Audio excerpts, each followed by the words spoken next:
Because Michael Olise is performing in the Champions League, a debate has started. Everywhere. Yamal or Olise? And at first, it sounds like a normal comparison. Two talented wingers, two players influencing games. But the more this debate grows, the more one thing becomes clear. We're not comparing them fairly. Open Twitter right now, and it's chaos. Olise fans pointing at numbers, goals, assists, big game impact. Look at what he's doing in the Champions League. Yamal fans firing back. Dribbles, creativity, chaos. He doesn't need a system, he creates the system. Every time a winger has a big performance, the same question appears. Is he better than Yamal? And that's where it gets interesting, because think about it. Why is it always Yamal that everyone gets compared to? Why not someone else? Why not compare Olise to other top wingers first? Why does it always come back to Yamal? Yes, Olise is producing. Goals, assists, Champions League performances. He's clean, efficient, decisive in the final third. No debate. But Yamal is doing something different. More dribbles, more progressive carries, more moments where the game just breaks. You watch him pick up the ball, and suddenly, everything changes. Defenders hesitate, crowds react. Something is about to happen. That's not just effectiveness, that's presence. One player executes, the other changes the rhythm of the game itself. And here's what everyone ignores. Lamine Yamal is 18.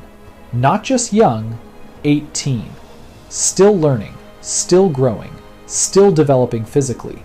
While Olise is already developed, experienced, composed, physically ready for top-level football. He knows his game. He understands his role. Yamal is still becoming. And that's what makes this comparison so strange, because we're judging a player who is still evolving against one who is already established. Same expectations, completely different stages.